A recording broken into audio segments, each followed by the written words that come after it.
আসসালামু আলাইকুম। যে কথাগুলা বললে না হয়, এই যে বিশিষ্ট ৩১ কমিটি যেটা হইছে, এটা লাইতে রাইতে ঘুমের মধ্যে হয়ে গেছে। এখানে কিছু কিছু লোক আছে যে আমরা জীবনেও দেখি নাই, জীবনেও কখনো দেখি নাই। এরা মিছিল মিটিংয়ে ছিল কিনা সন্দেহ আছে, কিন্তু তারা কমিটি অলরেডি করে ফেলছে।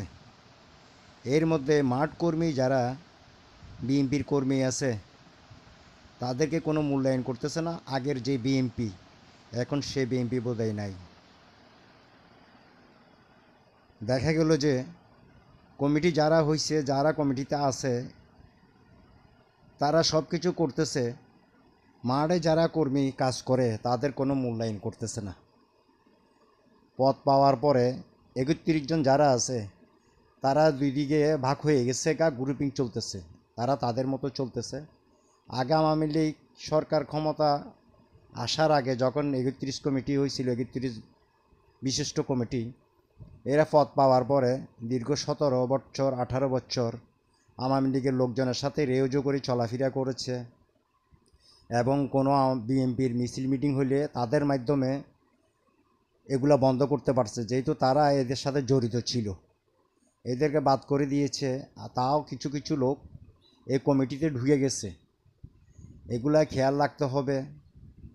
যারা মাঠে ভোট কালেকশন করবে, বাসা বাড়ি থেকে ভোটদেরকে রিক্সা করে আনবে, তারা যদি না আনে, তারা যদি কমিটিতে যদি ইমপ্রুভ না থাকে, ছাগলের ৩ নম্বর বাচ্চার মতো যদি এরা ফালাই না বুঝা, তাহলে এরাই ভুল করতেছে। কোনো নেতাকে তার পিছনে সময় না কাটিয়ে আপনাদের কোনো কিছু বলা থাকলে আমাদের কমিটির নাজিম ভাই আছে, নাজিম ভাইয়ের কাছে যাইতে পারেন। আমির খুসরু ভাই আছে, এদের সাথে শেয়ার করতে পারেন। আর যারা এগুলো আছে বর্তমানে কমিটিতে, এরা টাকা পয়সা ছাড়া কোনো ব্যবহার করা যায় না। যেখানে টাকা পয়সা ওইখানে দৌড়াদৌড়ি করবে। সাধারণ কর্মী যেগুলো আছে জন্মগত, যারা বিএনপি করে, তাদেরকে ডাকা হচ্ছে না।